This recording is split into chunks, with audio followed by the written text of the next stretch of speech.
delete one forever. IG or TikTok? TikTok. Really?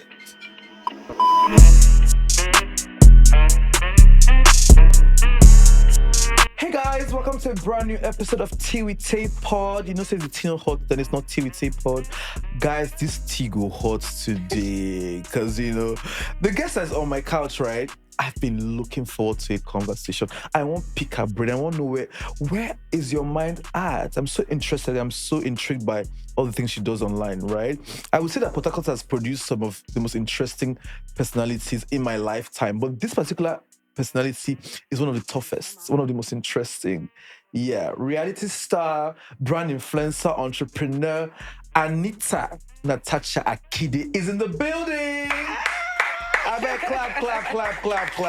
When you said Anita, my mind just shake like that. Someone's calling for Port Harcourt. Like, what? And the government, they went to search it out. So anytime you call for Port Harcourt? No, well, from like my secondary school and stuff. Right. Immediately I left, I asked them, my mom, like, we have to go through an affidavit. Like, my actual first name you guys gave to me. Yeah. I don't care if people had issues pronouncing it right, but like, I love the fact that it's unique and it's different. So I need Natasha in my credentials and stuff. So yeah, we did go to the court and then she had to put it down there.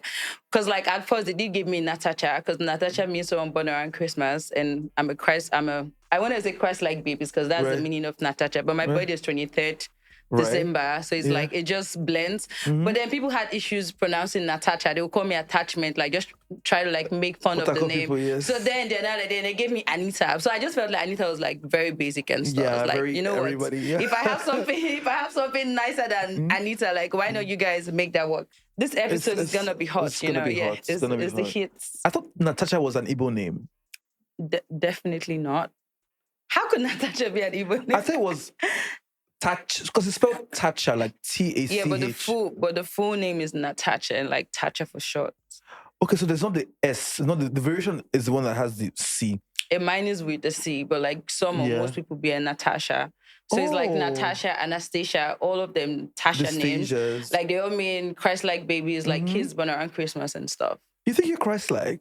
Yeah, I love Jesus. Like, hello. I mean, shit is a lie. No. But Tasha, like, you know, like, every time I've experienced you, it's just really a sweet girl.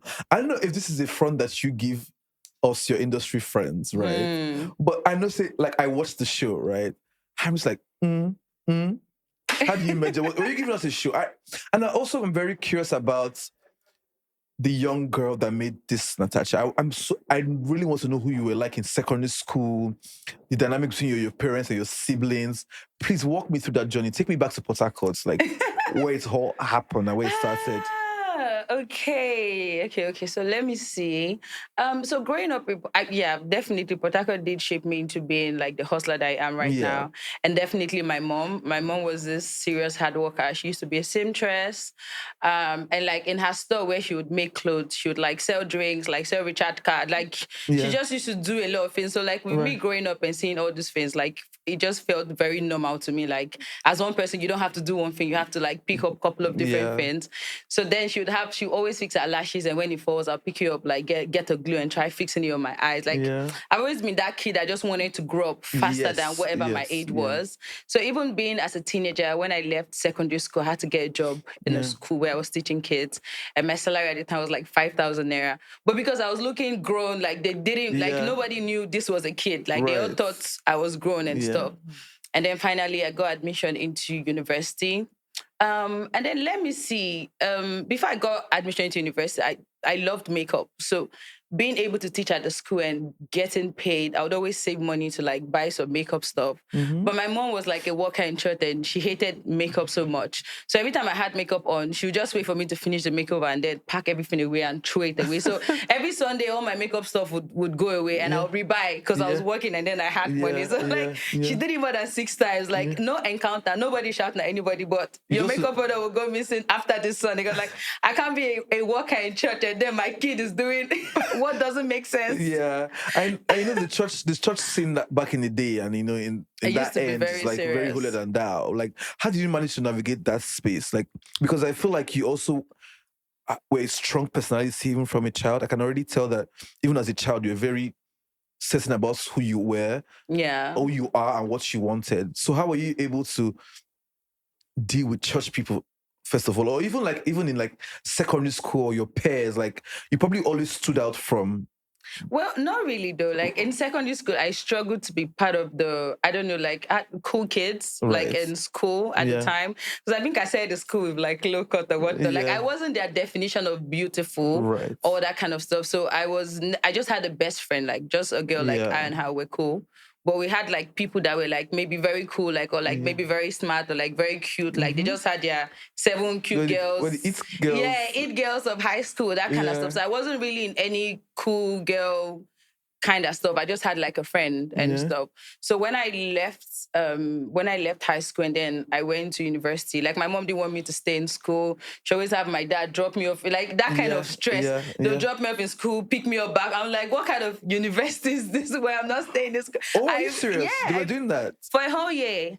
I really wanted to stay in school, but my mom is like, nah, like maybe she I don't know what was going on with her, but that kind of story, like, you know what, while I was young, I made a mistake with my life and I don't want my kids to do the same thing. So she was too protective, very protective and very strict. But my 200 level, they let me get like a hostel and I was able to stay in school. And I also still had a friend. Like I don't do so well with clicks. Yeah, I don't do so well with so many. I can't manage too many people at the time.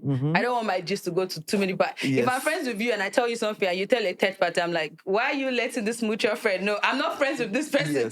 I'm friends with you. So I just haven't really done so well with cliques and stuff. But while in university, I used to always like, even though my mom would give me money and my dad would give me money, textbooks would be like 7K, we'd make it 9K, make it 10K.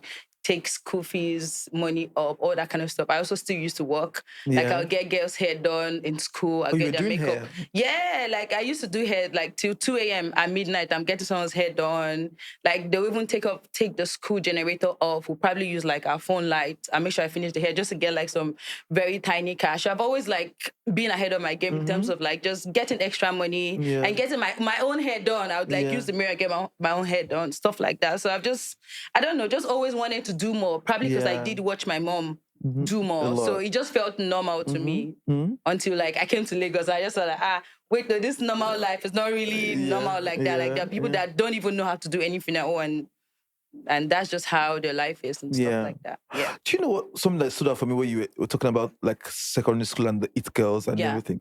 I feel like I have a theory that the people who were popping in secondary school are the scraps of now. Yeah, no, they're definitely not popping. I always go on Facebook and I check. Like you didn't see coming. Some of us were brewing and because I was always famous in secondary school, but I wasn't famous the way where, I was cool, I was smart.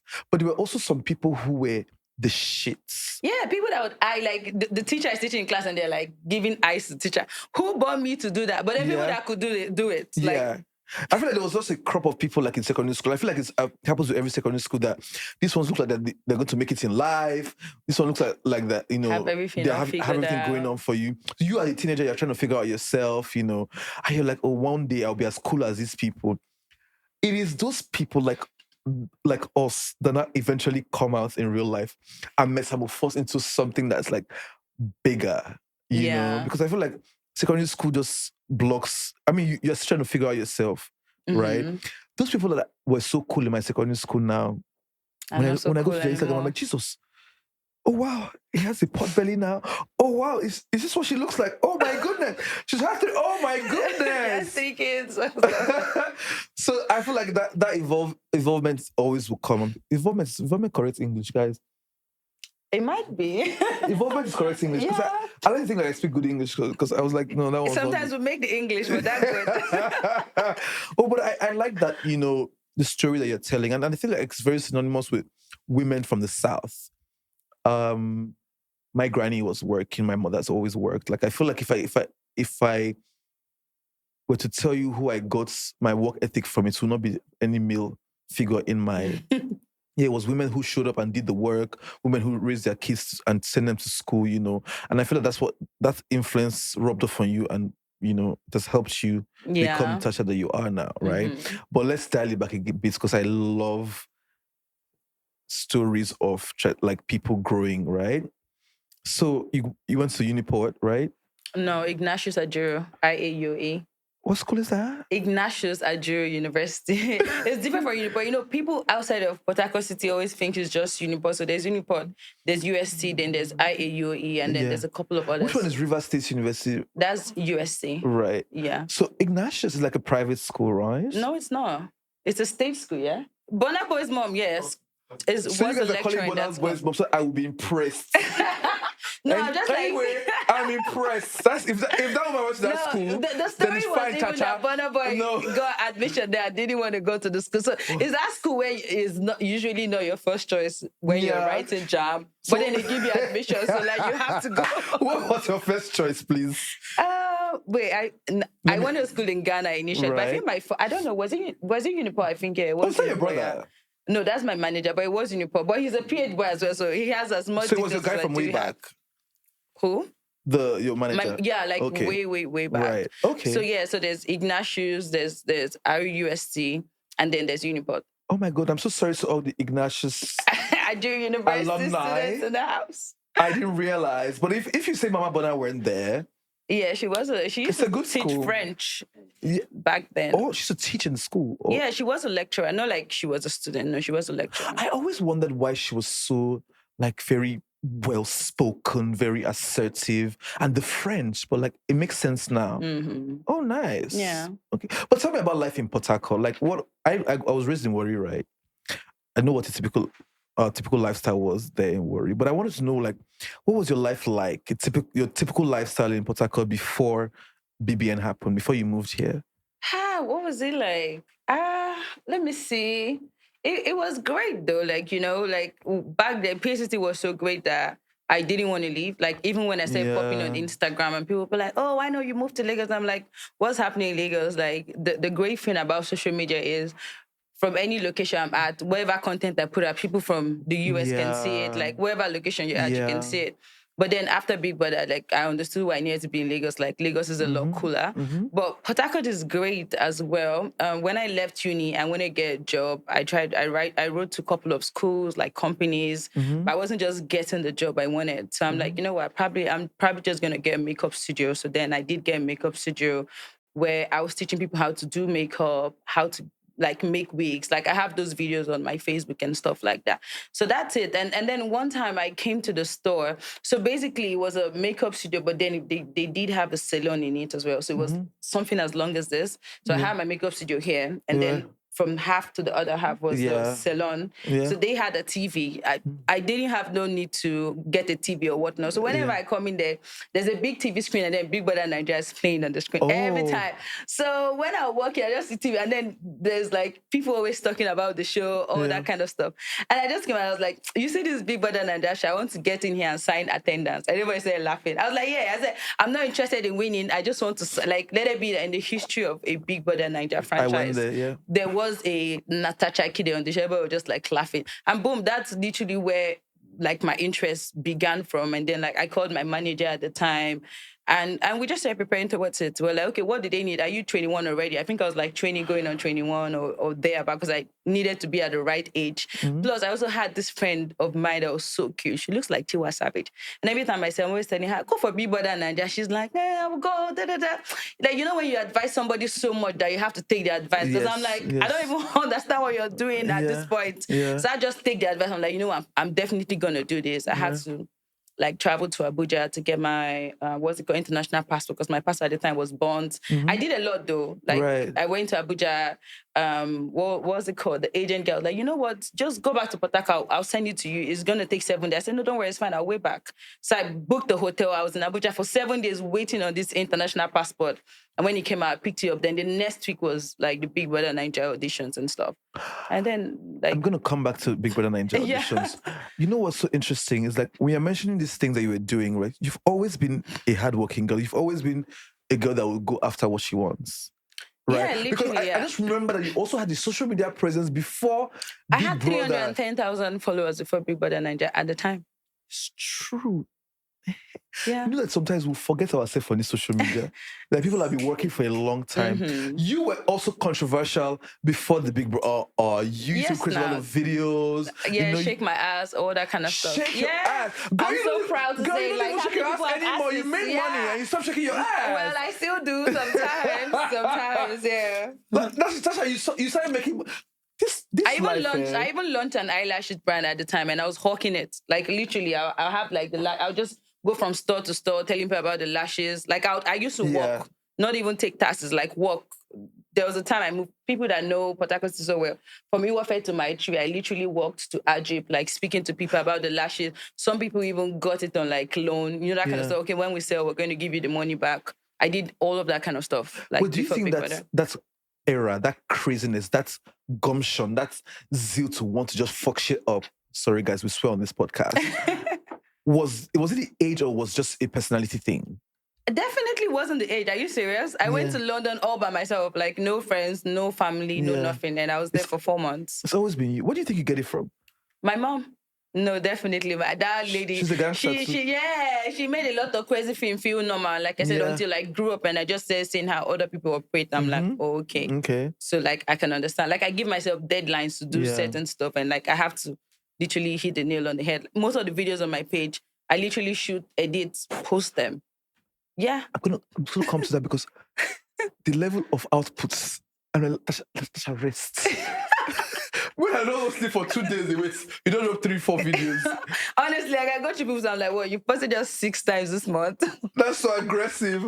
Oh my God, like this is so inspiring. And I like this conversation, right? Let's talk about Big Brother, right? Yeah.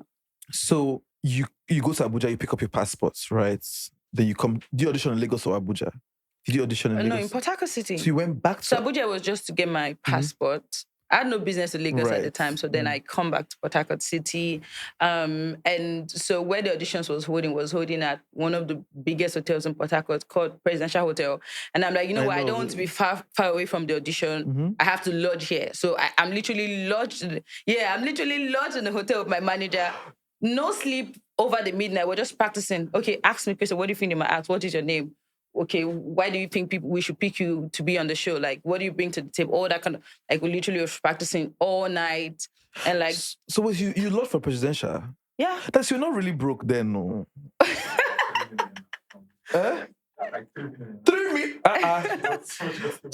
I was doing jobs already now. It's already influencer. People were paying too for stuff like, oh, okay, we're going to pay you, talk about my business, all that kind of stuff. So you already had your own cash. You're already a budding influencer, if we're going to say kind of, yeah. Yeah. But I remember that when you were auditioning, there was a whole conversation around you even auditioning. There was a video that went viral of you walking, I think, or something. Yeah, and she's like, oh, look at her. Simply Tacha, our Instagram prostitutes. That's how they joke my mama. That's how they take me back. Yeah, for real. So let me say what's happening with me right now. Yeah. And this is about life, right?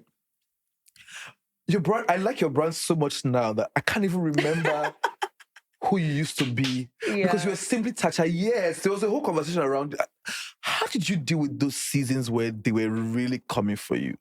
Because you're also like 21, like you were young. Forget the fact that, you know. Pretty much. Because I literally started everything like so early. Like at 14, I was teaching in a school, going to university at like 15. But I didn't go into university full time. It was pre-basic at first. You know the whole program before you actually get into 100 level and stuff. So with me making those videos, like usually I just like go to a hotel, pay for like a week or like 4 days. Like I just felt like my room wasn't nice enough or like wasn't brightly lit enough. So I just get to a hotel, pay to be there, make these videos. I didn't really used to come out that much. So people didn't know me outside of social media. They just knew me online. So doing the audition exposed me to a lot of people. And even though I came out as early as 4 a.m. to get auditioned, it's crazy like when you do these auditions because like you're on a queue, boom, somebody come and say, it's not this queue, it's this one. If you were number 6 there, everything just scatter. You have to run. And I was like, why can't I be running? I was trying. And I was with my manager there at the time. So we were 2 in 2. Like he'll be in this group, pick a number there, I'll be in this group, pick the number. I didn't get auditioned till about 4 p.m. Like this is someone that stayed at the hotel, came out as early as 4 a.m. I didn't get auditioned till 4 p.m. So and then they were doing it in like so they gave us numbers and then they counted. They're like, okay, 1, 2, 3, 4, 5, 6, 7, 8. You guys come out like in group of 8. So while we're walking to the room to get audition, that was when the girl made the video. But I didn't hear her make the video. I didn't even see. Like I was so tense and like my whole mind was, what are they going to ask? Like what do they need? Like what do they want from us? Like what do I have to do to like make it into the show? So I was just very numb and just in my head alone. I didn't hear what she said. So when I went in there, they asked everybody what our names was. What do you do? We said what we needed to say, and then the lady said, "None of you here have what we're looking for." And she's like, "Oh, you guys have to go." So I came back from the room, and in my head, I was just like, and then I was speaking to other people, like, "What does she mean by none of you have what we want? What do you want that nobody has? There's a comedian here, there's a dancer, there's a social media guru like me. There's too many people here. What do you want that they don't have?" So you're like, "Well, it's just like that." Me, I'm like, "What does she mean that it's just like that? I'm not going to take just like that." So then I called my dad. I'm like, "Daddy, I wasn't picked, but I'm going to another location." My dad just said, "May God be with you." Immediately, boom, my manager that was out there, I was like, "We're going to Enugu tonight." Enugu that I've never been to before, boom. So from the hotel, we take a taxi to the place called Waterlands, and then we got a ticket. And I got to Enugu past 12 a.m. at midnight. We're praying in the bus because the driver was one crazy man. The man was just driving. I was like, "God have mercy, please drive carefully." But we finally got to Enugu. I went to the hotel where the auditions was happening, but the price was like crazy. I was like, you know what? I spent a lot of money from Abuja hotel, flight. Like I don't have this cash. So I'm going to get another hotel. So we went to another hotel. And then I gave them the outfit I was wearing. It was just like a shirt gown. I gave the laundry. I was like, "Please wash this. I need it by morning because I'm wearing this for another audition." They washed it, got it morning, did my makeup, and I was out. I was out of the hotel, got to the audition, and I was picked in Enugu. My sister, wait. Oh, I'm God. rushing too much. You see this about your dream? You must chase it like a madman. Yeah. Because I know me. As you said no, I've gone home. The doggedness, and I feel like that's one thing that it's a personality thing with you. They agree. Yeah. Like even if you did, they agree. Because why would I go to Enugu? Like, so you really believe that it was a time and you needed to be? Well, not necessarily. I just wanted to explore all the chances I had. I felt like that year with them doing more than one location, because it was the first time they were doing more than one location. Yeah. No, not more than one location. First time they were doing more than one day. Like it was first time they were doing 2 days of auditions. I was like, no, I have to be, like for me to be relaxed, I have to tell myself I did everything I could have done. Like I wouldn't have felt better if I didn't try going to another state. Yeah. For the fact that they were doing auditions the next day. So it's like, what changed about the Enugu location? Why do you think you were picked? I can't necessarily nail it on anything, because at the end of the day, God knows how He does His things. Yeah, literally, I just felt like, I don't know, maybe God in His ears like, this girl has suffered enough or whatnot, or maybe it was the people that was doing the auditioning, or maybe what I said or how I looked, all that kind of stuff. But yeah, they literally just said, "Okay, everybody go away, you stay back." That's literally what happened in Enugu, yeah. Well, you've passed every hurdle, like, because there's layers and layers of these auditions. Like there's the first, you went into the house. Were you scared that, you might not end up making it to the house? So basically, when I got picked in Enugu and they asked me to stay back, and they started picking like other people they told to stay back as well, while I was seated waiting and other people started coming to join me, was when this video of the girl saying our Instagram post to say circulating on all the blogs, and someone just ran to me like, "Tacha, have you seen this video?" I was like, "Wait, what video? And am I in the video?" She's like, "Yeah." Then she showed me, but I'm like, "What?" I just started laughing because I'm like, "Wow, oh my God!" Like, you laughed? Yeah, I did laugh because I was like, "Wow!" It was funny to me how I didn't hear her say what she said the yesterday, because I'm like, if I'd heard it, this audition would have ended, because honestly, like it wouldn't have been funny. I kind of like before fight time. No, it wasn't even about fight. Like you have to say it to my face, and instead I'm going to break your phone or what. Like you can disrespect me online is like that's normal. But like anybody can type anything, but nobody can see me and speak to me. It's not possible. Yeah. No one has ever tried it. So like if you wanting to try it, okay, let's see how it goes right now. So I was just laugh because I'm like, wow, like God knew what He did. Like look at me being picked, and I'm so sure she wasn't picked. I just went on her page, screenshotted all her picture. I'm like, I'm going to see if you make it to this Big Brother show. Like, and when you don't, I'll throw the F out of you. Didn't. And she didn't, that kind of stuff. So like, I was just like laughing when they showed me the video. Bit, so that I've realized, and that's why I've made peace with like social media trolling. The hate is not up close. Yeah. because the people that are trolling you, when they see you now, they're in awe of Tacha. And they're like, oh, I'm following you. Can you follow me back? Yeah. It's so weird. Like, I feel like it's just Twitter fingers and, Instagram thing. Like, because up close, all the people... Last week, I saw someone arguing with the bot on Twitter, like AI, Twitter AI, arguing with the bot. I was like, what? You're arguing with the bot. Is it me you will not argue with? Oh, that's interesting. Okay, so, like, let's talk about the house, right? Did you have a certain mindset when you were going to the house that this was what you were going to deploy? Or you were like, you know what, let's just give them a show. Did you prepare? Did you have an angle? I feel like everybody has an angle when they're going into the house, right? Because they've probably watched previous shows and they've seen the template. Did you have like your own templates for going into the house? So the thing with the house is they only get to show 10% of each housemate. So I heard that. Yeah, so anybody like drawing conclusions with like the housemate from what they watch is like a very stupid person, because like that doesn't tell you exactly who the person is. Like you could be doing something nice and the show would not record you because they're like, oh, this is off script, this is off, Tacha is being nice, this is off script. No, we can't air that. Hold it. Yeah, literally. Hold that thought. Are you saying that the production is created to portray people a certain way? Yeah. Is it to strike that balance, like that chaos, Because if everybody's zen, if everybody's chilled, we don't have a show. Maybe. It's going to be boring. Maybe. I think production-wise, like, literally, that's what they see. So they're like, okay, like, what narrative do we, like, box this person in? And then, boom, like, the camera just shows you when you're, like, when that's what you're doing, that fits into the narrative of what people is discussing about you online, that kind of stuff. Because they're like, there were people I'll have issues with in the morning, and in the afternoon, I just made okra soup, and I'm calling you to come have okra soup. And I was so surprised when I came out from the show, and I would not see videos like that. Like, we could have a misunderstanding in the morning, we're speaking in the afternoon. It's not being aired. Right. Like, as much as I was chaotic, I was equally nice as well, but like, none of my nice sides were being showed. And that's when people see me, they're like, oh, Tacha, you're so cool. I'm like, what were you expecting? Like a villain. Yeah, do you understand? I'm like, okay, like what were you thinking in your head? I can't lie to you, Tacha. Man, not like give you. I think 2 years ago, I ran into you at a party. And you were coming to me like, hi. I'm like, hey. And this troublesome girl, they come. We spoke to me, and we chilled, like we drank on the same table, we spoke. I couldn't find the narrative that I had kept in my head for so long. And I mentioned another time. I'm just like, okay, maybe it was the narrative that was spun to the public, right? But I see how that will make you look. Did it hurt you that, they projected it in that light? Or are you happy that, it also gave you... Because what I like to note, that character represents...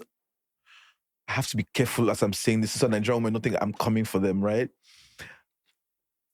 Feisty was a lot of Nigerian women because they've always had to fight for their place. They've always had to deal with men and just general societal pressure, right? So it almost feels like some women have to forcefully assert themselves. So when they see people who represent, you can't fuck with me, they lean into that character more, right? But for some people, it's like, maybe for men, right? It might seem as if she's too feisty. Oh no, we can't deal with her. We can't manage her. But to the rest of the female audience, like, that's my bitch. She represents me. She doesn't take nonsense. We like her. Do you think that character did well for you going into the real world? Because you have a strong following. Like, the people who they would swear, but they would stick sniper on behalf of Tacha. Are you happy that that's eventually became the case, or you wish that they had shown more good sides of you just for the balance? Yeah, I wish there was balance though, because like in the house, I didn't necessarily feel like I was doing anything crazy, because I felt like, okay, the times that were cool, it was being aired. Like, I also didn't know it has to just be 10% of each house, because at the end of the day, were like 26 housemates.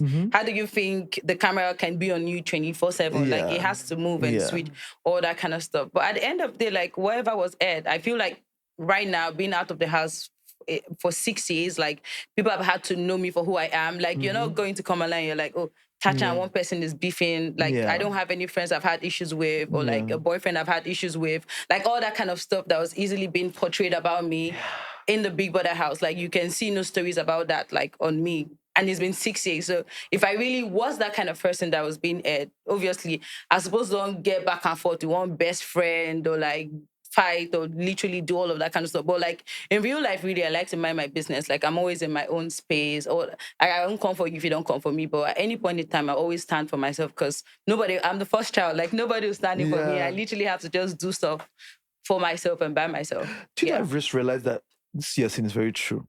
There's no tea on you. There's no, like, I don't know. Yeah, like all the messy thing that's going on in the house, like you won't see. There's no, the people I'm friends with, I'm still friends with them. If we're not friends, and it's fine, like goodbye to me, goodbye to you. It's okay. Like the journey ends here, and that's fine. Like we don't have to be friends forever. Like life happens. I don't know. I may be wrong, but I feel like you're a real girl. Like you're a girl. Like a girl. Like it's not just social media. Like you're a real person. And I feel like that's the part that you keep away from the social media, and you exist. I feel like you exist in your own bubble and give us content for content's sake.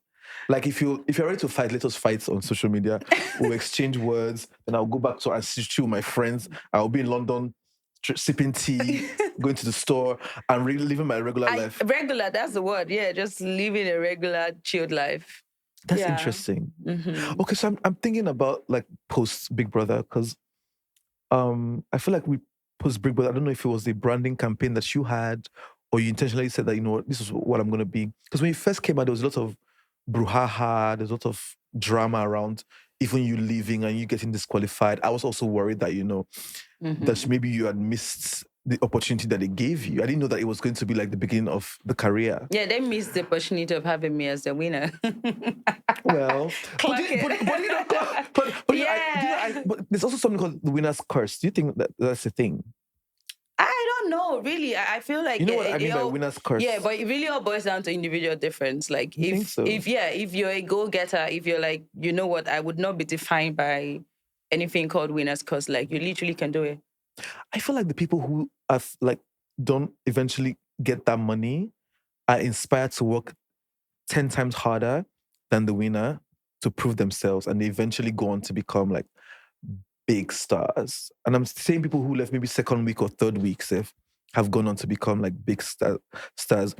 Your push, was it the fact that they didn't give you the win, or that you were disqualified, or that you just knew that, you know what, fuck all of you, I need to show who the fuck I am? I've always pushed even before the show. I literally just continued. Yeah. So even while I was in the house, like every time they would be like, we all I don't know, we all denominated housemates stand up, all that kind of stuff.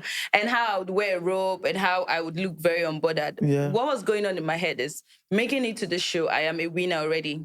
Do you understand what I'm trying to say? So in my head, I'm like, if Nigerians are like, we don't want you here representing us anymore, we want you to leave. And that's fine. Like, I feel like the fact that thousands of people auditioned in different cities and like a motherfucking me was picked, like, I feel like I have already won. So I wasn't bothered. That's why, like, I would wear my robe.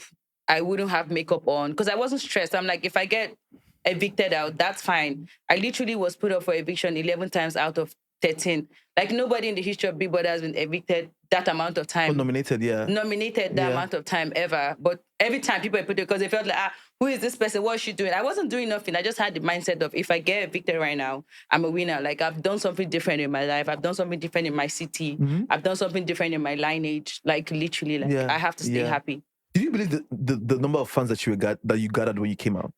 No, I didn't at all. I didn't see it coming, But funny enough, the fact that they kept on putting me up was like building the soldiers on the outside, because it made them have their meetings like more often, save up money, Nigerians all that kind of like stuff. when somebody's like, once they have pointed you to suffer, Nigerians will stand beside you. They're like, this girl, and I won't kill them. Well, don't worry, we'll support. I remember people who didn't know Tacha, didn't like you, didn't know you from it. But after the concert nominations, they're like, this guy go support.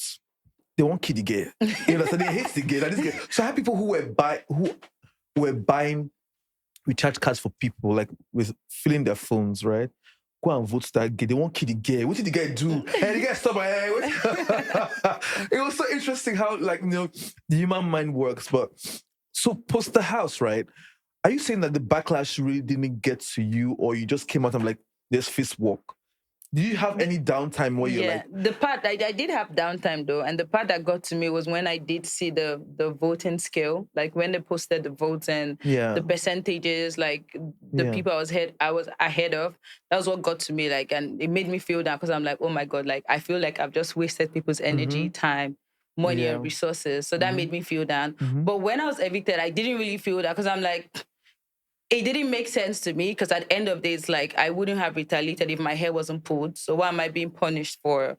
Do you get what I'm trying to say? Like, did you mm-hmm. guys play the video on slow mo or whatnot? Yeah, So I just said, you know what? Like, whatever is meant to happen is not something I can give it a turn. yeah, I can't do anything different. So it's yeah, like, this is life. Like, I've been to the show, I've spent weeks.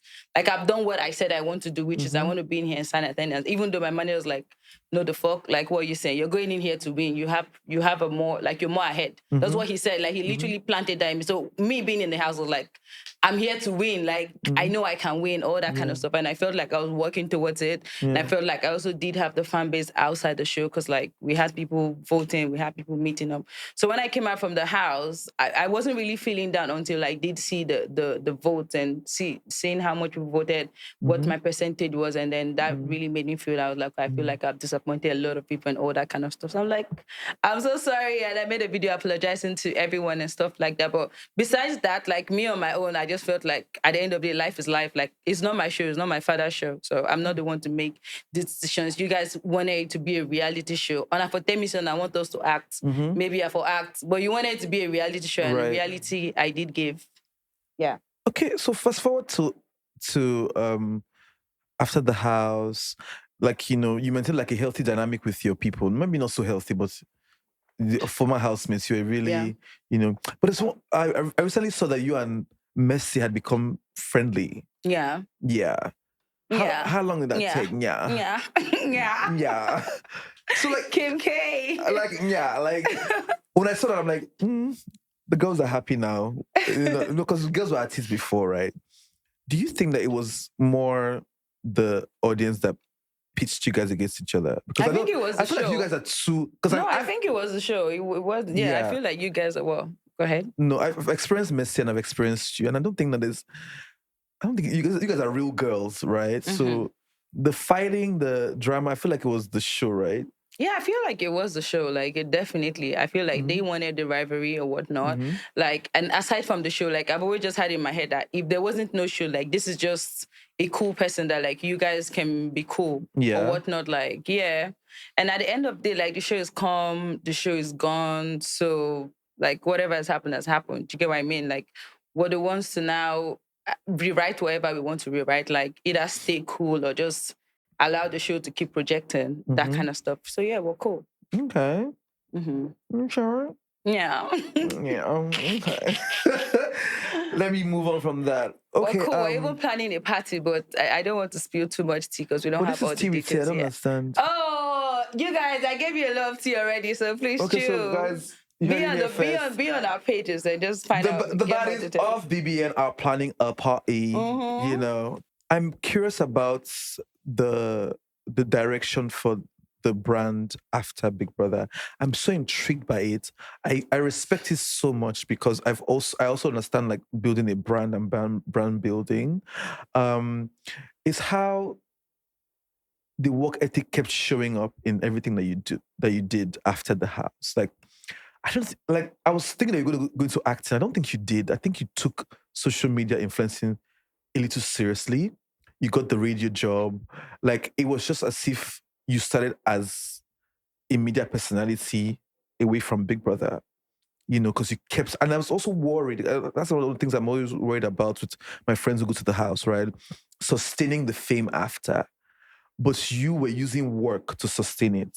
Because you can shout on social media today, but you're showing up at the office, at the studio, recording, doing your stuff. Like, was this a plan between you and your manager? Was this something that you said to yourself, like, you know what, if I put my foot down for the next 2-3 years, this is the trajectory I'm going to be on? Did you know? Well, did I know? Not really, not really. But coming out from the house and like having the fans I did have, as much as I did have fans, I had a lot of haters.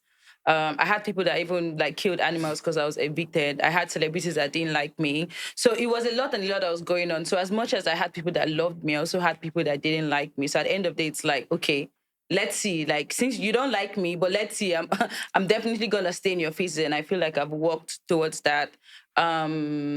Yeah, and as much as I talk, I put in the work as well. Like most nights I'm awake, like strategizing what's the next thing to do, what's the next thing not to do. I learned how to edit videos at a very young age. So some things I learned even before I was training, like I still use those stuffs up until now. Like, yeah, couple of stuff. Who are I'm you? just always on my feet. Who Yeah. who inspires you? Like, who are the people that you look up to? Like, because this week is giving Beyonce from me, myself, and I. But I mean, I want to know who your inspirations or inspiration. Who are the women that inspire you? My mom is like 3 in 1 woman, literally. Yeah. She was everything and more. Honestly. She's passed. Yeah, Rest her she's soul. fast. Yeah, rest in peace, mommy. She's everything. Like my mom was a go-getter. She learned how to make dresses. She was learning how to make dresses and learning catering at the same time in the same school, like taking 2 courses, all that kind of stuff. So my mom, I love Nikki. I love her so much. Like every female popping. Like I'm the kind of person to like, okay, what's this great thing about you? And I just pick a thing or two. Yeah. What's this great thing about you? I pick a thing or two. But the one person that has just built me into being the woman I am right now is my mom. Because I grew up watching her do things that I don't see a lot of people do right now. So that literally just stuck to me. Like even with makeup, like I'm a, what's it called? Self-taught makeup artist. Like if you go on my YouTube, the videos from 9 years ago of me doing makeup. I even have a makeup video in an uncompleted building. Like I literally was doing my makeup I didn't have the perfect house, but I had a camera. I'm like, you know what? I want to record this video for YouTube. And if I show you, you're just going to be laughing like, well, you have that video. Yeah, I do have the video. So it's just been, I just always want more. I'm restless, if that makes sense, but I'm restless in a way that makes me happy. Like I just love anything creative, like just anything I have to do, anything that makes people happy or anything that inspires people. It's like I just have to keep getting it because I get happy doing it, if that makes sense. So yeah. Please, who are your friends? I want to know your circle. Like I want to know, I want to know what you guys sit to talk about. You're a product of your environment, and I want to know who are your girls? Like when you guys sit down in the evenings, what do you guys talk about? Like who are the people in your circle that, when you tell an idea, you're like, okay, we can run with this, Because I also know you're a girl's girl. I know that you talk to like the Tiwas and it's okay. Like they all like you. But I don't think you are hanging with them. Yeah. So I want to know who That's true. Who are my friends?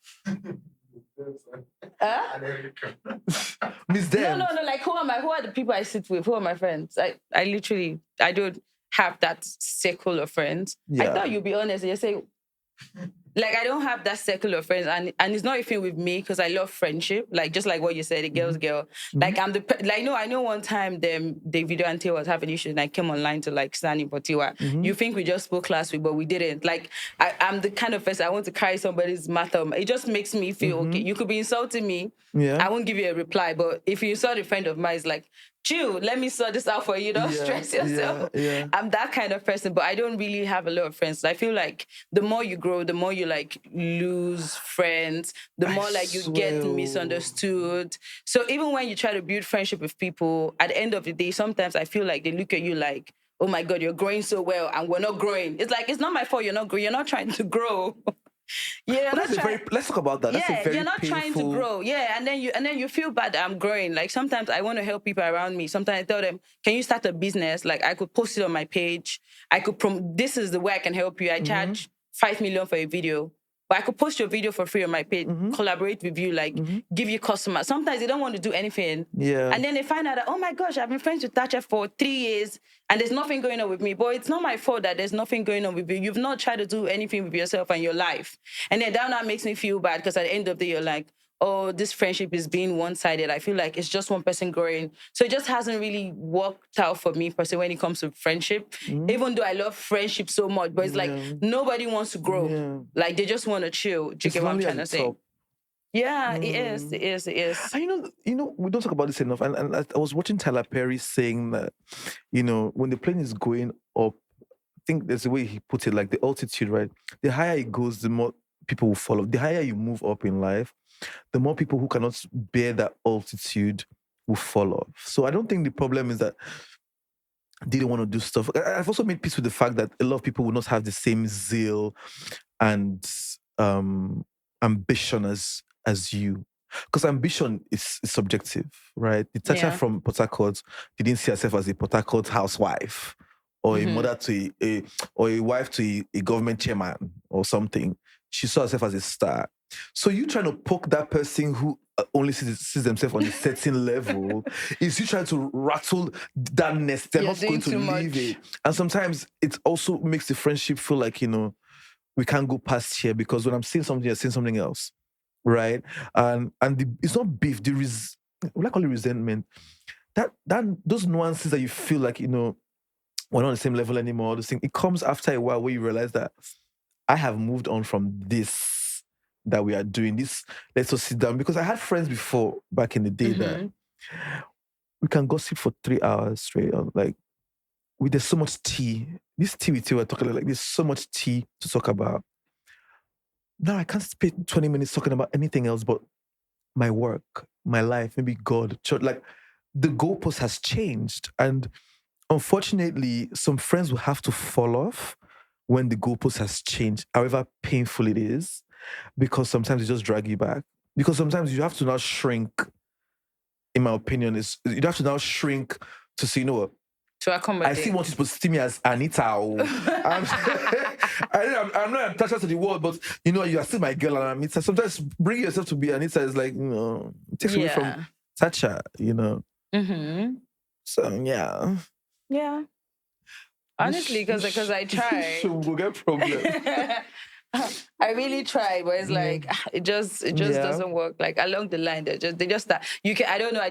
I feel how they're feeling, and then you just see it start portraying. Like you just see it just start happening. Like they're sounding the same type of way. Like they're treating each other, but like, wait, who is to be treating each other the same type of way? I don't know, who are you? And then they try to like want to treat you the same type of way, like want to make you feel bad, want to like deliberately humble you. It's like, it's like I should be the celebrity here and I don't do celebrity with you. So why are you trying to like subject me into Girl, we're all living the same lives. Do you understand what I'm trying to say? So there's somebody that I stopped being friends with a while ago.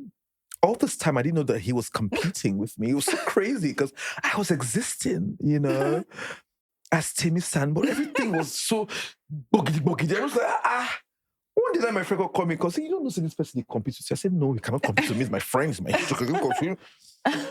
They list facts and figures for me.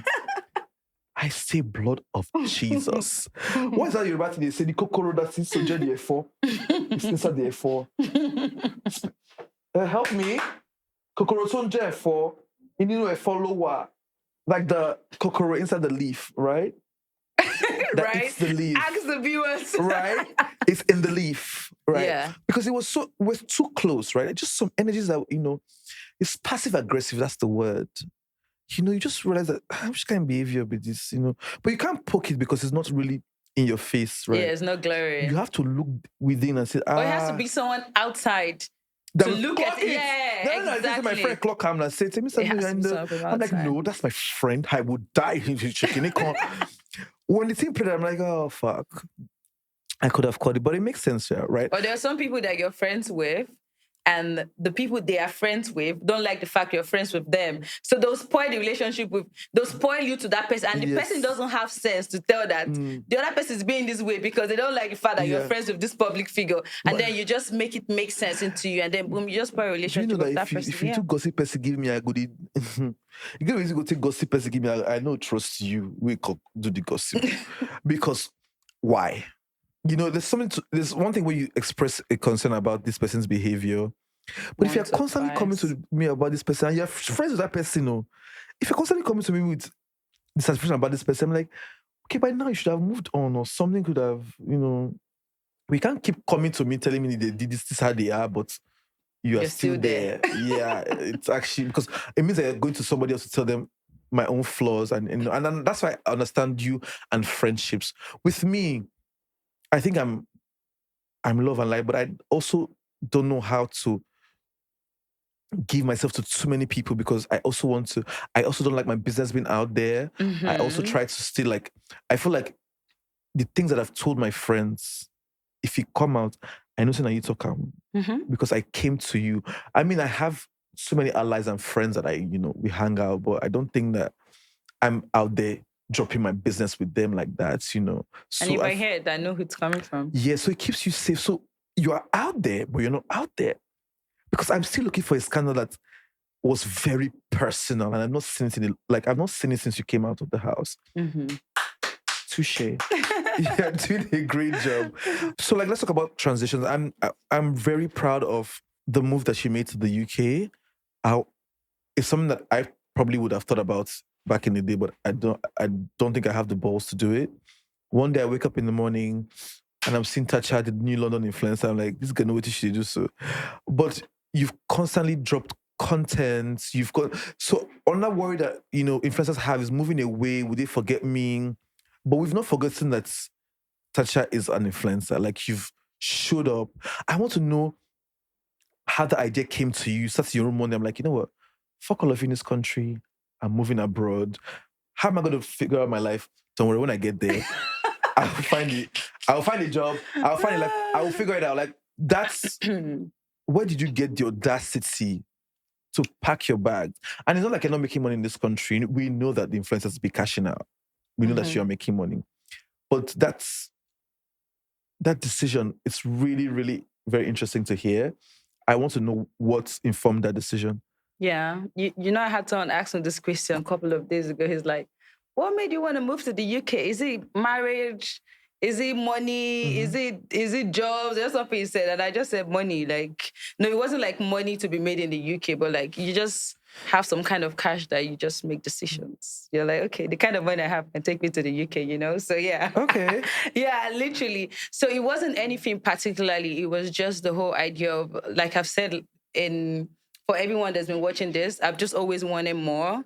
And something different. So at the end of the day, it's like, I feel like, I'm always going for vacation in the UK. How about I actually live here and see what this country is about? Like, let me see what the fuse is about, really. And if I get jobs, cool. Do you understand what I'm trying to say? So yeah, literally, I just put my stuff in the luggage, told everyone, I'm moving. I don't even think I told my dad until that week. I'm like, I'm traveling to the UK and I'll be there for a while. Like, my plan was to spend half of the year, 6 months, in the UK, and then like come back to Lagos, chill a little bit, and then travel back. And that's literally what happened. And it was great because the opportunities there are different. Like, I got a couple of jobs, about 6 jobs. I got added to like certain brands and like their apparel list. Like, up until now, they still send me apparel packages. Right. Yeah, and I also got this very big job, over 100K pounds. Like, that's something I would never really get here in Nigeria, even though I've been in the space for over 10 years now.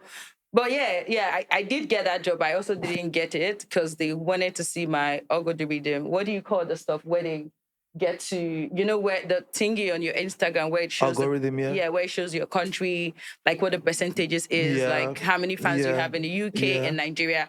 So like the UK one was still like growing. It just wasn't what it wanted. It wasn't 50% as much as the US was, or how Nigeria was. Like, oh, that's not going to work. But when I grow it, then we can always come back to have the conversation. But aside from that, I got like other jobs. I got like Fenty, I got Huda, I got some sunglasses brands, like, and even when Nigerian brands would come to the UK wanting to do an activation, like they'll reach out to me. And I got something with Tiger. They took me to one of the biggest stadiums to like go see a football match, all that kind of stuff that I know here in Nigeria, before they will call me, they don't first call their friends. Bogidi. They don't first call you. You'll be looking at the person's page like 200K followers. What's going on? They feel even call you if you don't stock anyhow for any price.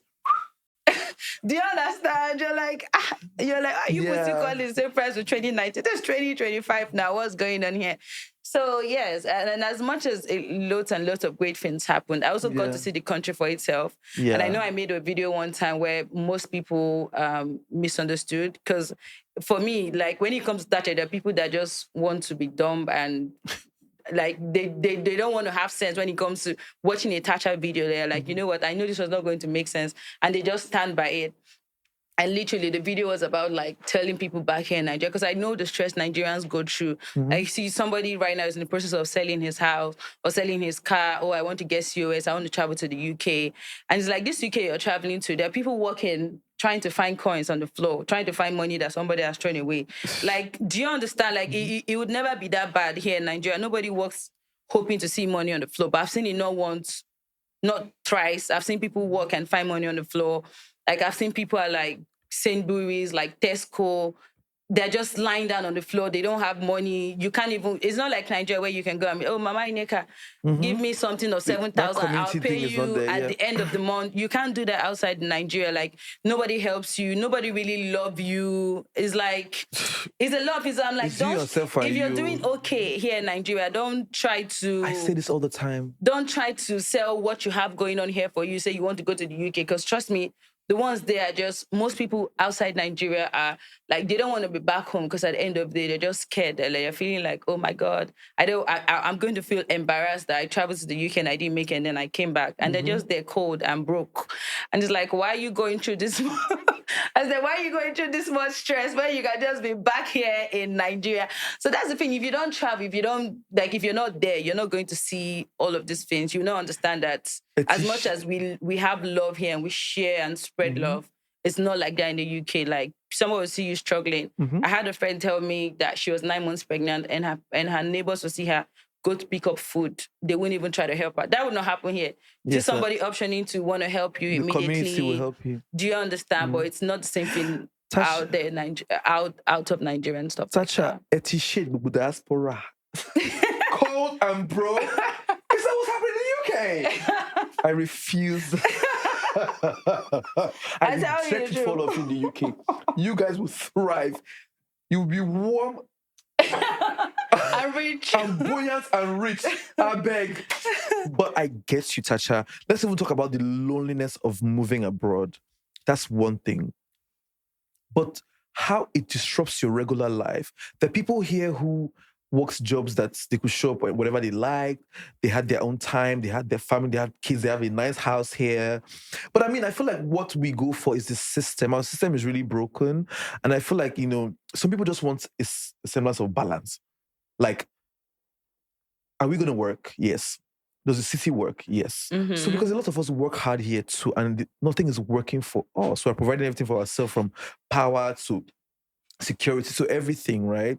For some people, it's just order and structure. So somebody who was earning, let's say, 200K on a bank job here, who lives probably in, let's say, Ugudu or Kato or somewhere, right? Commuting alone has taken all his money to come to the island to even work, right? And he's trying to get healthcare, he's trying to get all the things that he needs. I think that person would rather be in the UK, maybe not be so comfortable, but just earn enough to live his basic life. Because they do have what they call waiting list, though. Because like, even with you going there, like, free healthcare, you have to be on a waiting list. Yeah. Some people are on a waiting list for 2 years. Yes, 2 years waiting list to get healthcare, where they tell you drink loads of water and like rest and all that kind of stuff. That's a long grip. It's the truth. No, because I have people going through these things. Yeah. It's rough. Honestly, and then you go, and if you're not so strong, you lose yourself in the process. Like, people are depressed. And for real, that's why you hear, this person ran to a group of people and like just used gun and released bullets, all that kind of stuff. Because like you're like, you're depressed, like you're really depressed. You're on a lift. If someone even smiles at you, before you smile back, this face is back to straight. You're like, why did you even try? People are just going through their life thinking about bills. Everybody is. Like, nobody speaks to nobody. Everyone is just like working because their head is calculated. Oh, electricity bill, water bill, this one bill, that one bill, waste bill. Like, they pay for literally so my sister, everything. I have my father's side, right? I have like maybe half of the family were raised in the UK. So when we were much younger, we thought that they were the rights. That's why when I went there, like, I just said clapping for the ones that and send money back. I'm like, how are you going through this economy and sending money back? They were the right side of the family. They were the family that I thought I was supposed to be part of. I thought that my father was supposed to be, but my father actually was the only child born here, was the last child born here. Now when they get Ibele, then they move, come here. So I hated the fact that everybody else got to live abroad, but we were stuck in worry, right? So now when I go there, my first... 2023, okay, so 2 years ago, when my cousin started the complaint, I said, Jesus, she wanted to move back to Nigeria, but I'm like, you don't know anybody in Nigeria, you've never lived there. It's like, cousin, like, hey, here, can you come? And you wouldn't get it. And so I got it when she broke it down, I went to like see my cousins. I'm like, aha. So even my auntie that was sending money back to Nigeria was because she was very generous. Exactly. And she didn't have kids, right? Because my uncle had like 4 kids. So we used to always wonder, like, why is he so stingy? When they see your, when they see, even at 20 pounds, don't even they sell us 20 pounds. Now when I realize, when I say, hey, whoa, if we by mistake no budgets in life, it's gonna be a problem. Same with my auntie too. We call her Mommy Rita. She's as good as my grandma. She also didn't have kids. She would always send money down. Yeah. When I spoke to her recently, she's like, all the people in her group, they're all dead now from staying back in the UK, that she's still alive because she moved back to Nigeria. Like, I never really understand. Like, Mommy, how are you sending money back, buying phones for people, doing all these things? Honestly, it's crazy. It's crazy. So, one of the things I always say, like, I was telling my brother, like, I think my brother wants to move abroad. I think so. Yeah. But if you ask me, I just told him, please, okay, just get your shit together here. Like, work hard. I know that the country's hard, but I'd rather be here. I'm pro Nigeria. I'm always trying to go abroad just to take a break. But I don't think I plan to move out. That's why when you did that move, I'm like, this girl. Like, I was so worried about. I was always converting money on your behalf. You didn't Honestly, know. like loads of cash. Like, it's expensive. Like, you're buying something like mango. You're buying mango for £3. That's like 9K for one mango. And another thing though, with loads of like some of Nigerians out there, is just the whole like lack of love of country. Like, some people don't just like Nigeria. Do you understand? So they force themselves. Like Nigeria. No, but at least Nigeria is relatable. Do you understand what? Just like why I said, Nigeria is our home. Not like, it's relatable. It's like our home is relatable. There's love here. Like, you have family. Like, you get how life go stress you. You feel call your auntie, call your uncle. But outside Nigeria, you can't call anybody really. It's true, sure. But it's like one man for himself. But Tasha, you cannot say this to somebody who their parents died on the altar of Nigeria's bad leadership or the folly of Nigeria, right? So yet if you speak to somebody who probably their mom died because they didn't have like bad health insurance or something small, that's a different conversation for that person. Because if, for example, God forbid, my father got into an accident, right, and I rushed into the hospital, and because we don't have maybe 10,000 or 20,000 naira deposit, they somehow end up not attending to him and he dies. When I'm about to move out from the country, the force behind me is not so patriotism. It's like, fuck all of you, I'm running away. Yeah, but depression will kill you there too, though. No, but it's a different. So depression is here, if you ask me, right? Mm-hmm. If the person is already depressed here, because you see, I travel every other time, not because I want to move out, because sometimes just even living here, there was a whole season where I was constantly struggling to buy fuel. I couldn't understand it for like a long time. Yeah. I had to take a quick trip, like, please let me go reset. Because what is this? After working this hard to get here, do you understand? I'm still queuing for fuel. Like, it doesn't make sense. So I feel like that in itself would trigger some people. For some, I feel like we also speak from a place of privilege, don't you think? I don't know. Because you're Tacha. No, for someone that's tasted both lives, do you understand? Like, I've been super duper broke, and now I'm the person I am right now. I can always switch to that person. You're not broken. You're broken in Nigeria. That Nigeria that you were broken was still a good Nigeria. If you're broken, this current Nigeria. You understand. Let's take a pull from behind the camera, right? 1, 2, 3. If you had a chance to move abroad now to the UK, you go. Oh, you go. Look at this. Are you gonna move? You see my patriotic people? It's not even patriotic. You get rich here. True. But it's the truth. It's true. No, that's the thing. That's why I say, like, the people that make the UK so beautiful. Do you understand? But when you get there, like yesterday, they were dragging the guy for scamming people off COS. Like, if you're doing so well, why are you scamming Nigerians off some COS money? That's because you're not doing well. Yeah. And you don't want to come back to where you're not having to convert 1,000 how much naira to pounds. You know, that kind of stuff. Like, the rent is crazy. Like, I know how much I was paying monthly, actually. Yeah, I know how much I was paying for rent. And on top of that, you have to pay electricity. It's just a lot of things. And you're like, what do you get back? The good roads, the train. You can't even book an Uber to pick you from your gate. You have to walk. Like Uber, you book the Uber, you have to walk 6 minutes. And let me tell you, right? And then you're telling the Uber, where are you? Where are you? The Uber will keep stalling you. So you don't get there in time. And then so he cancels the ride, leaves, and you get charged. Yeah. You're going to get charged like £6. That's like 12,000 naira for not getting into your Uber. No, we earn in pounds. You're calculating in naira. No, you're not a pound girl. No, I'm sorry. I always still convert it, I beg. I love it. So that's the thing. Like, the UK is great. Opportunities are nice, but it's not as smooth as the people over there make it to seem. Like, you're not going to be there. You're like, oh, I'm going to make cool friends. Like, nada. Like, if they see you're doing so well, they hate you because they're like, the system doesn't operate for you to do well. Why are you doing well all of a sudden? Like, people do not want to collaborate unless you meet them in person. Lots of people are super duper fake.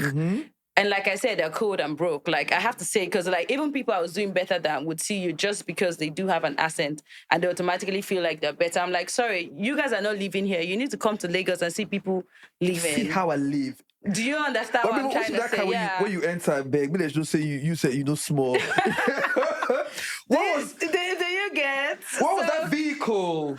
The red one? Yeah. What was that vehicle? It's a cover. I don't really know cars, you know.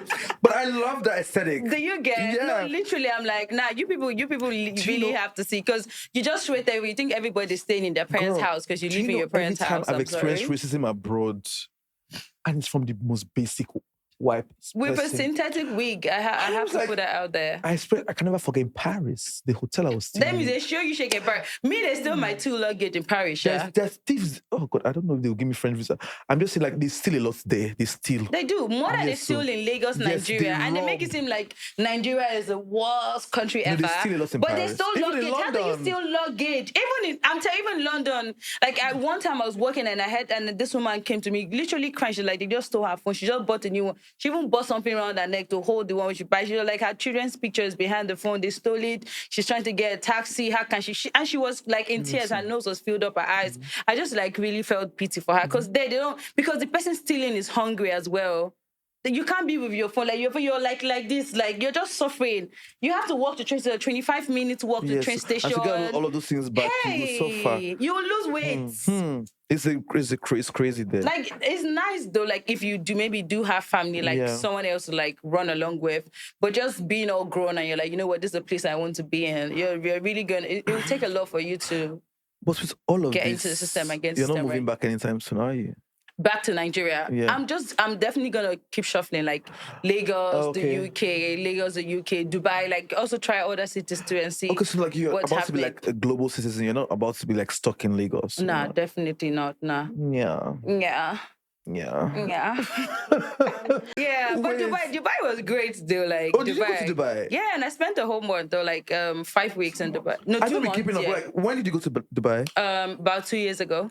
Oh, yeah, still a while ago. Yeah, Dubai was great. Like, Dubai was amazing. Like, even when I lost my key, I literally put a call across. They were able to track the taxi I was in, call the taxi. They're like, oh, he's the passenger right now. When he parks somewhere, he's going to check. And they found the key. I heard that they are very, like, upright there. Yeah, very. Like, no, they don't steal nothing. Yeah. It's a rich country. And it's also not crazily expensive too, like the UK. You think so? I know so. I've never been to Dubai. Yeah, because I want to spend 2 weeks and I ended up spending over 2 months there. So, like, are you saying that, you know, Dubai's open to all of that? But they've locked us out now. Yeah, that's a recent stuff I heard. But obviously, that happens once in a while, Sha. And just to do Tinubu will call them. Our president will call them and have a retalk. Yeah, but do you know how we behave abroad? Have you experienced some Nigerians, yeah. I don't want to be shit. I don't want them to come for me, but Nigerians abroad, it's crazy. You know, so before we got into the conversation proper, you know, we're also talking offline, right? Yeah. Where we're talking about like what social media is today and like becoming something on social media or blowing, right? I feel like when I started, like, it was so easy to just get the numbers. You know, people were still looking down on social media. When we started, like, oh, what's social media? I'm never going to do social media. Like, that's so now, random. Like, they all have accounts now struggling to make people, it. They pay 90 years to curate content. So the content, you not brought the content, you're not. Content is so big now. Like, you know, when I first started social media, I didn't want them to call me a social media influencer or content creator. I wanted to be regarded as an actor, a podcast. Like, I looked down on content creation. I did it because it was just putting me out there. So I thought it was a means and end. I thought that me putting out funny content, me showing my personality was going to attract Good morning, Instagrammers. Good morning, Instagrammers. Good morning, Instagrammers is why this exists, right? Yeah. It's why a lot of things are existing right now. But I realized that, where content creation is right now, it's the future. Like, if you don't have a social media personality or an account, it's like you're not in the world. Yeah, as much as It's you like have we're a living house in a offline, you different need to have a universe. house online. Yeah. So people with the biggest houses are the shit. Seen as the shit. So the more followers you have, the more community you have built. That's now the value. It's currency now in today's time. Yeah. But I feel like now it's so saturated that for you to now get that currency, you have to do something crazy or out of this world. You have to be coming from. And there's nothing crazy. Everybody has done everything. Like it's so hard. Like, no, there's nothing you can think of that nobody has done yet. They all have done it. Yeah. Yeah. But my theory, and I maintain it, that the formula for this thing is authenticity, because you really can't buy that. Like, you can't fake it over time. If you can stick to your authentic self, it will always be what you keep giving. And if people like it, they like it. If they don't like it, okay. Because I feel like where we're going to now, I feel like it's the personalities that people are interested in that you come for. Like, it's not about funny videos again. It's about more personality. Yeah, originality. And I feel like the people that have stayed this long in the social media space are people who have stuck with their originality. I feel like you, me, the brother Shaggy's, the people that actually said, this is what I'm about and this is what I'm going to be. Even the Bobriskis and the co, like, why is Bobrisky still relevant today is because as a toxin as so you be. And I think that the reason why sometimes social media following is so hard to grow is because people start off trying to copy other people's templates. Yeah, and generally it takes time. Like, look at what you've built in how many years. Yeah. It definitely does take time. Like, trying to rush the process is when you're going to feel frustrated because you could never rush the process. The process is rushes now. It's supposed to happen. It's supposed to happen. Like, that rushing the process thing is like, social media makes you want to rush the process because it's showing everybody else's successes. Yeah. But as much as showing those other people's successes, like, does it show you when they started? Your reality show is making people do things that they should not do because it's instant. That success almost looks like it's instant. Yeah.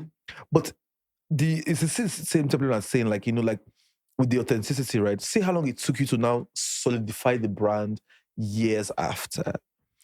So in the next 5 years, I don't think people will remember that, Tacha Big Brother. It's now Tacha who has become maybe a beauty entrepreneur, who has become a foreign influencer. You have to now grow and stretch it, right? Yeah. And but social media, I think, doesn't give you enough peace of mind to build something across the years. I mean, social media now, but before, back in the day, like, people were like, oh, we're still trying to figure it out, so we're just going with it. Yeah, we're not sure. We're just doing it, I wasn't sure. Yeah. Like, if you asked me 5 years ago what I'll be doing in my life right now, I don't think there was... No idea. Instagram was my play app. Instagram was the app that I got to show people that this one is not a normal person, it's abnormal, right? And there's stories going on in my life I want to share with you guys. Yeah. When it became serious business, I hated it. I can't lie. Because I had to curate it. Everything was content, videographer. In fact, Instagram has created more videographers and photographers. Like, photographer and videographers don't even turn celebrity on top of Instagram. Yeah. They're even making more money than most celebrities. Yes! Yes, they are. They are. Photographers and videographers, yeah. Off of content. Honestly, they are. They're making so much money. Like, they're charging 500K for one video. They're like, what? That's 500K. People charge 1.something million. Yeah, no, I'm just saying, like, regular, not even those, not commercials, like regular videos. I'm not saying that you start, you don't dance, you don't do anything. That means you just held the... you just held the camera and the gimbal. You're charging 500K. Pictures is 400,000. The people charging 800K for one look. When I first started They're making so much money. When I first started paying for videographers. That's if everybody cannot be a celebrity. There's so many other means to make money. Yeah, but so when I started paying for videographers, the first time somebody charged me 150K. I said, and a phone you use, I said, you the crisp. Come on, get out from here. I go edit myself. So you leave the work for me. Oh. My sister, one we can never feel edit and finish it. So I call her, I beg and I give her 100K, I say, I beg. Now that person they collect 100K again. Yes. Should be like 250 now. I want it, but please, can I come to you? I need the class on editing because I feel like you do like really great edits. No, but it's crazy because at the end of the day, if you just want to put as much content as you want, just allocate the job to people, honestly, because it's not for shooting it and editing it, like back pain, all that kind of stuff, honestly, but it's a lot. It's a lot. Everybody has to eat, yeah. Yeah, you have to just pay them to get the things done. I'm actually proud of the work that you've done over time. I like your trajectory. I think that, you know, with this level of zeal, like there's no stopping you. Like you can literally do anything that you want to do. You've done radio, you've moved abroad, you've literally done it. Like, and she's still doing more though. There's something coming up in a couple of months. I can't even spill, but it's gonna be like, I don't know. Everyone just gonna be like, "What, Tacha? I thought you've done everything. Like, what is this one you're doing right now?" But like, yeah, to God be the glory. That's gonna happen. Yeah. God, it's the lips for me. I've been looking at it like, oh, my lips done up. Oh, you love it. You know, say me, I like aesthetic. So when I was seeing you getting bashed for the videos, I'm like, yeah, I like this aesthetic. Oh, okay. The lips or the boobs or like which one? Oh, you did the boobs too? Oh, I don't know. because no, I'm like, if I'm coming back to Lagos, I'm not coming back the same way. I saw the boobs, but I'm like, it's so disrespectful for me to ask, like, did you get that one done too? Because everything just start kicking. Don't worry. If you're in this studio, you don't say, Tasha, stand fit. Everything, hair done, chin, face, standing. This is what money does. Honestly. And people just put comments that I'm just like, see, it's because you don't have money. I said, Sapa is worrying you. When you have money, you look for even what isn't necessary to get there. You're like, you know what, I have the money, so I'll do it. When I started doing some kind of enhancements, I couldn't believe, like, I'd not done face all of that, but there was some care that I was doing, because before you guys insinuate that I've done something, right? So I started realizing that, okay, let me say this thing bad, I just say no to get money cash. that time. Because if I'm so plastic in real life, if I was a girl and I needed to fix, I keep saying that if I was a girl and I'm not getting yash, if I don't go, and let me go first do yash. Let me go first set of girls who don't do yash. Can't do like 3 times more, like just to, I go don't do it, like so like even seeing things that can be corrected and using like enhancement and people being able to do it well, I just really like it. Honestly. And then you just hear some people say, oh, you're trying to be plastic. And it's like, have you ever thought to yourself that maybe I want to be plastic? I want you to see me and call me plastic. You strike me as very plastic. Yeah. You know? You're giving Why are you stressed over my plasticness? You're giving me LA girl. You're not giving me local Nigerian. I saw you're going to give me foreign. Like, the Tacha I see 2 years ago, now Anita I see. Right now, honestly, yeah. When you walked here, I'm like, who is this? All those, she gave me all those girls where you run into for like Europe, like they're not from Europe, but like they're like from like Asia, like Korean, they're like American girls that everything is sitting right. I like it for you. Yeah. Are you gonna get any other work done? I don't even know. That's the thing. So the thing with my lips, like my lips are great. Well, like, you know what? I could like make it look greater because I love lipstick. I love lip gloss. So like, you know what? But I feel like they're inject perfect, a little bit in it. Yeah, no, they did inject on my lower lip. Yeah. So yeah, about getting work done. Maybe I might have done everything I need to do, but you know what? Depends on like what my bank account is saying. If more money come, I might just be thinking, what more do I need to do? What more do I need to do? Well, are you open about all the things that you've done? Because you really shared your process from getting like your fillers. No, so like with the boobs, like with the what's it called, like Botox and like with my lip, like I'll post it and like people see it. Like I'm not the one, like more than like 70% of Nigerian celebrities have done something to their faces, but they'll never come out and be honest about it. But the thing with me is like I'll let you see, because at the end of the day, it's like do you understand? I don't look ugly, so why should I be ashamed of like letting you know what I've done on my face or what I've done on my body, all that kind of stuff. That's why even with my boobs, like I post it, like if you don't like it, block me. Like life shouldn't be that stressful or whatnot. So yeah, like I'm open when I post it. Like you see, like, oh, definitely, like this, it wasn't looking like a couple of months ago. It's looking like this right now. I'm all for evolving. like you get to see comments on Twitter, people like, this is Tacha 2.0. Someone's like, Tacha, they upgrade like iPhone. I swear. So Jehovah Leo. Then like, she's upgraded. I'm like, what do you mean? But as long as it looks good, so yeah, thank you. Do you know, do you know what? I'm so happy that we're living in a time where getting work done is not a big deal. When girls were getting, they used to hide. You go sit that to the end. I know a friend I don't speak to. She's gonna see this episode. Me and that girl were friends for 2 years. Like this girl, they tell me say she no do about you. No, she said she only do. I'm so sorry. I'm gonna say this. So every time, like, we talk about her body, and trust me, we don't talk anymore. But that body's tea. That body was too tea. For me, we be city boy. No say, this is the waist.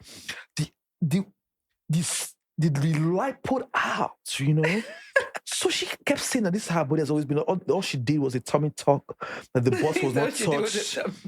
But I could tell that she probably went it like 2 or 3 times. No, wow. Because right now the body is so perfect. Trust me, that's one of the best bodies in Lagos. But she kept saying, so because she said it so much, when they're talking about her, I will go and defend her. I'm like, she didn't do her body. She only did a tummy tuck. So one day, my friend could come and say, are you really stupid or you're just trying to play stupid? Because she is done up. But today, I'm telling you that she's keeping the same energy. I call her today and I ask her, she's like, never been under the knife, never. I just already took her. So yeah, so we're happy to see females like you who are owning it and and making other females feel safe to actually do. Because for some people, it's more identity. As long as you're not doing like something so like super duper extra. Yeah, but even if you decided to do that, that's on you, right? And I feel like for some people, for them, it's their confidence that they need to boost, right? I've had moms who had 3 kids. Before they had the 3 kids, their breasts were perky, their body was right. And the husbands offered to do a mommy makeover. So they come back into the city brand new after having 3 kids. Do you understand? Because who says your life has to stop because you just had kids? They feel better. The sex life is better. The man is not looking outside as much as he would have because his wife is also brand new, like the girlies. Mm-hmm. So I advise people, you know what? If you want to hide it, that's fine. But if you want to do it, by all means, get it fixed. Exactly. Save up. Yeah. Yeah. Yeah. Yeah. So I mean, Tacha has gone abroad.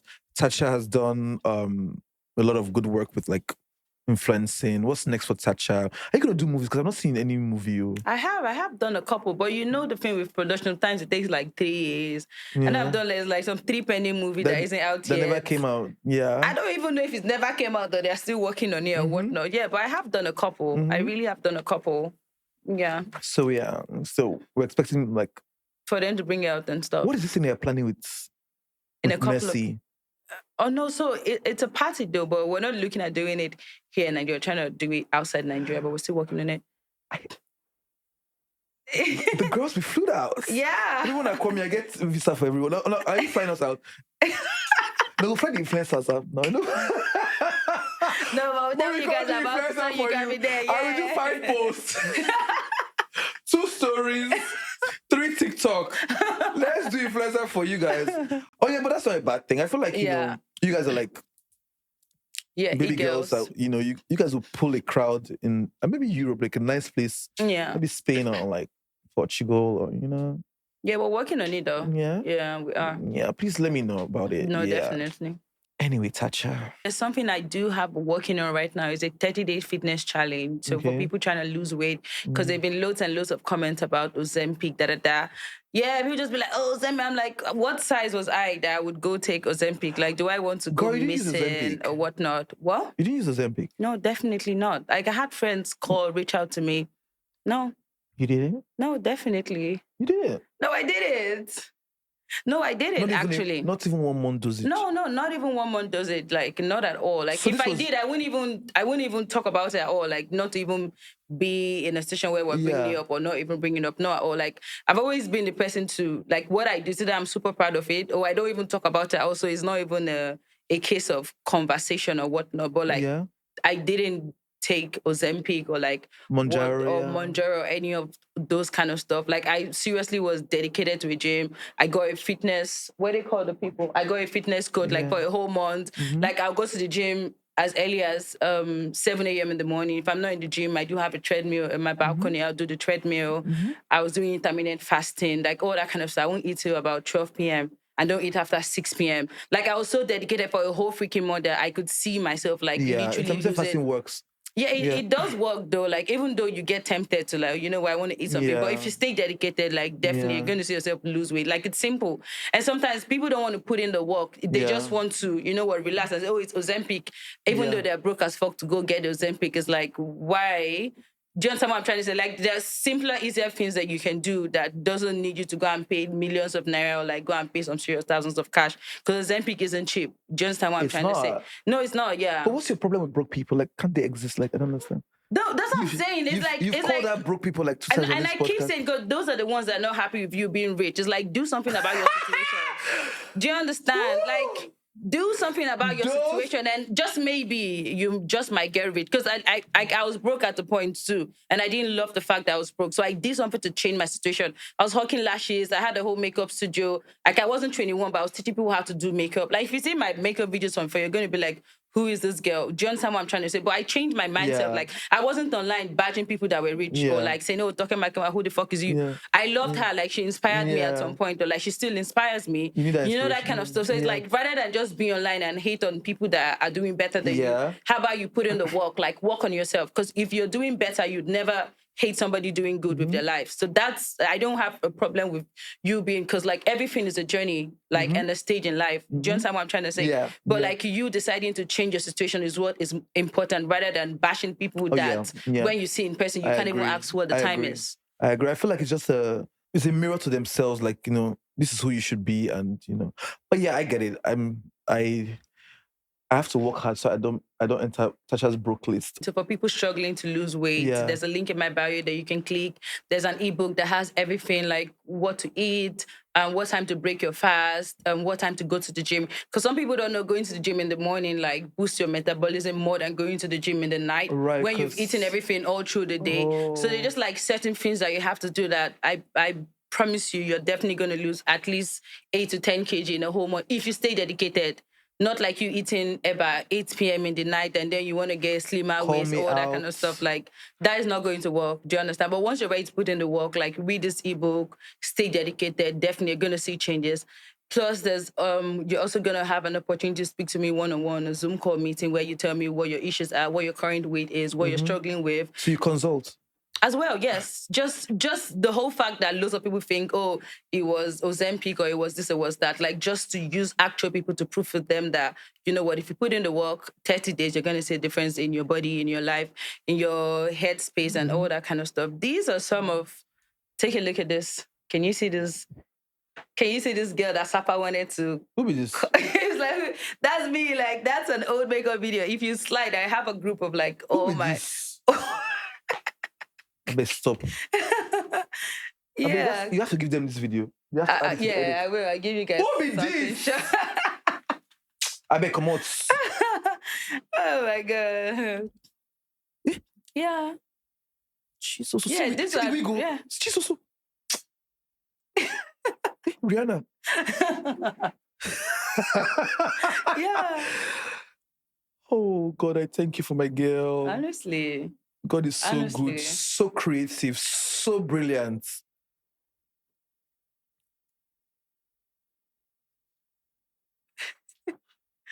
Who is this? Let me see. Oh, I love it so. I see. Yeah, you brushed the wig, eh? Yes, I'll put it inside. Like, these are like all like old clips. Like, if you see. So when you watch those clips, how do you feel? I feel good because like there are the reasons why. Like, I did my makeup in the car, like coming down here to the studio. Grown. I didn't get my makeup done at home.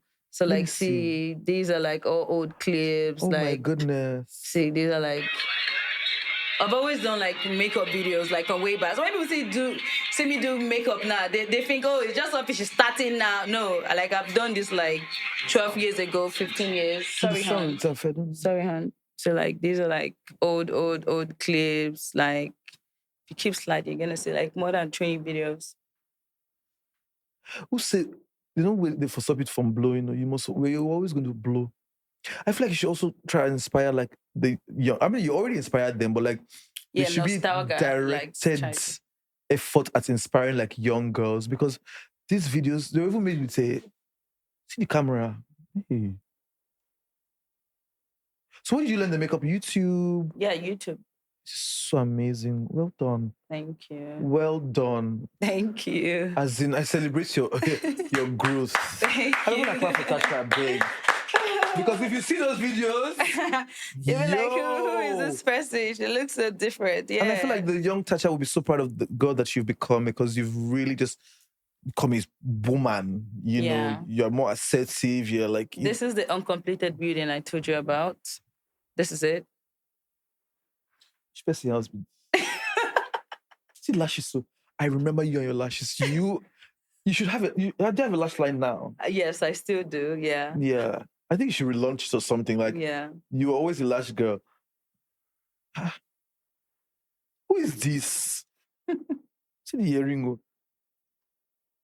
And I feel like at that time when you're coming up here, you make do with what you have. And it comes out brilliantly, because it's not about how much you have or how much you don't have. It's just knowing who you are and, just sticking to it. I'm so proud of you, Tacha. Thank you. Well done. Well done. Thank you so much for coming on the show. I'm going to move on to my quick fire round. I hope you had a great time. Because I did. Yeah. I'm still having a great time. Okay, so quick fire round. Question 1, tea or coffee? Coffee. Lagos, PH or UK? UK. Even after everything. I don't understand. Yes, UK, please. Because when I post my videos, it's just always giving. You get what I mean? Aesthetics be what? Give, abroad's too fine. Yeah, it's too cute.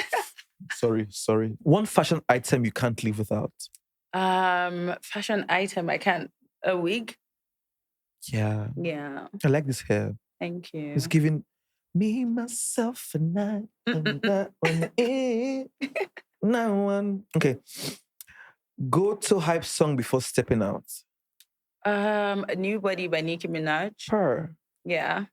Fuck to me, you fucked the old. Yeah. You ain't fuck me, you fuck the old buddy. Hey. You ain't fuck Nicki, you fuck Nicole because buddy. This body is really you, friend.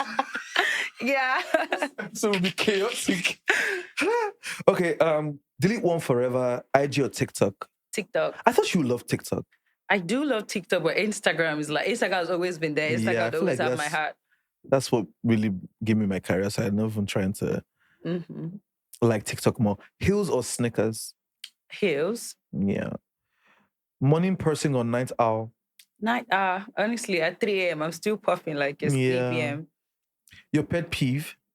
I think people that chew without eating. I don't know. I feel like the people that just chew their mouth even when there's nothing in their mouth to eat. Their teeth. I have a friend that does that. Yeah. I feel like it's an anxiety thing. Is it? Yeah.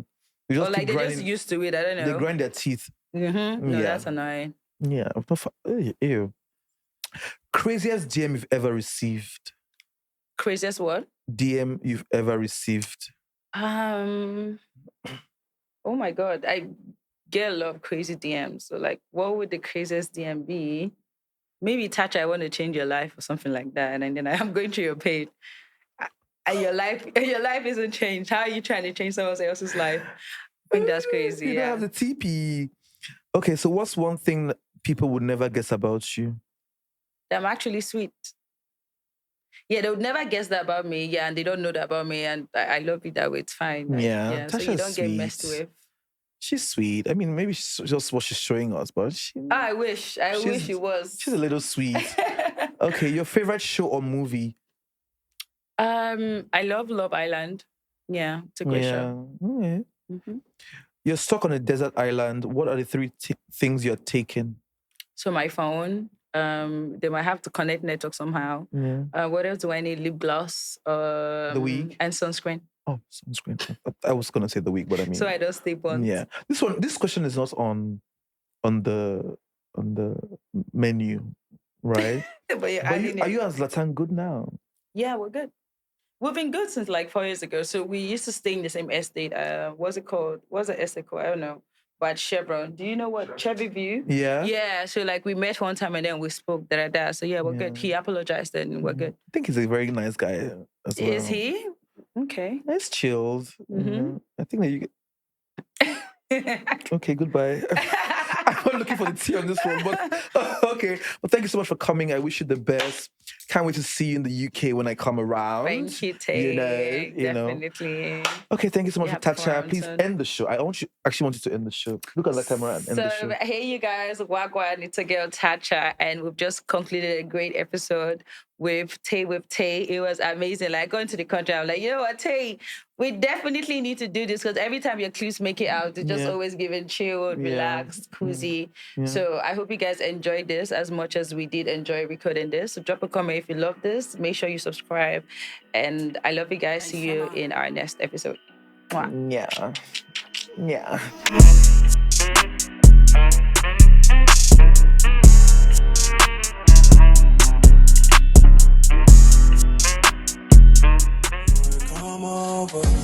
Me not feel with me one holder with a body controller. Fine girl from Soweto, come to my place, we can meditate. Like I'm leaving, show me that you need me. Being pretty ain't easy. I'm ready for the night though. I'm ready for tonight though. Come make us show you light though. Promise I go treat you right.